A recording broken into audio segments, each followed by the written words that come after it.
All right, now to give us more perspective on this, we're being joined by Mr. Charles David Freilich, who's a former Deputy National Security Advisor in Israel. He's currently an Adjunct Associate Professor of Political Science at the Columbia University in the city of New York. He's joining us live on this broadcast. Mr. Freilich, thank you very much indeed for joining us here on WION. The question that everyone would want an answer for is that this is quite clearly a very public spat that is ongoing between the sitting Israeli Prime Minister Netanyahu and the sitting Defense Minister Yoav Gallant. What impact do you think this is having, firstly, on the Israeli war in the Gaza Strip, and secondly, in the long term for the state of Israel itself? Well, first of all, Israeli politics have always been nothing if not rather fierce and tough politics. And ministers have a tendency to state and maybe overstate their positions.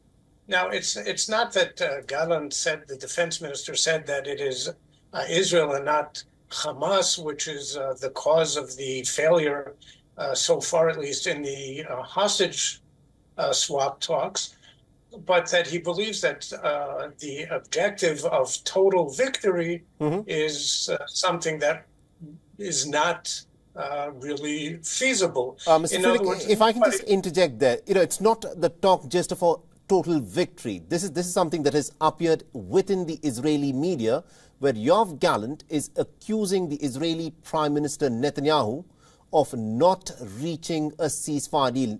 Yoav Gallant is accusing the Prime Minister of being the problem for not reaching a ceasefire deal and bringing home the hostages.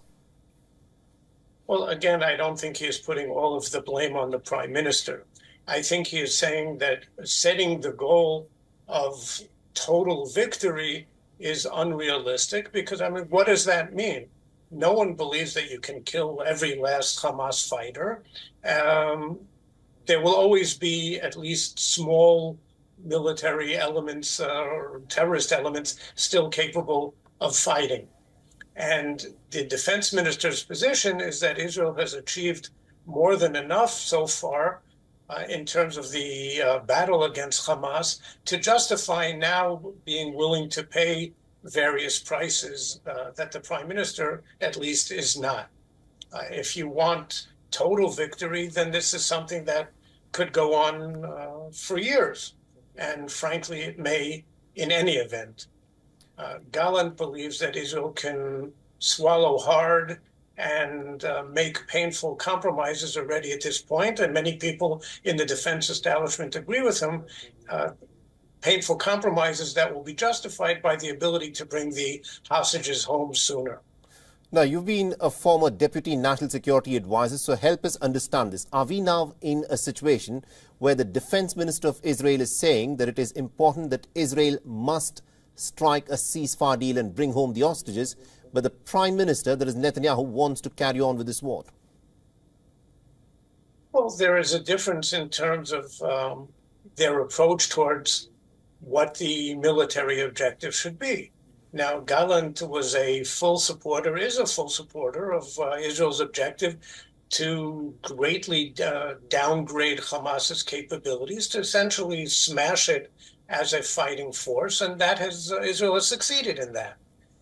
The question then is whether you say that that is enough, and now you change the order of priorities, and number one priority is bringing the hostages back, or you say, well, Hamas, we've already seen in areas that Israel has withdrawn from that it has reconstituted or is trying to reconstitute its military capabilities. Well, that cannot be allowed, and so Israel should continue the war without interruption. Right. Gallant says we can afford a temporary interruption because Hamas will provide us with the opportunities in the future to go back to the fight. My quick final question to you, Mr. Freilich, is do you think Netanyahu will sack his defense minister sometime in the near foreseeable future? Well, I think the answer is probably not, because he saw what happened, as you were saying before, last year when he tried to do so, and there were mass demonstrations, a huge public outpouring against it. And I think, at least for the foreseeable future, he won't want to risk that. All right, we'll have to leave there. Thank you very much indeed, Mr. Freilich, for joining us and getting us those insights there. Thank you. For all the latest news, download the WION app and subscribe to our YouTube channel.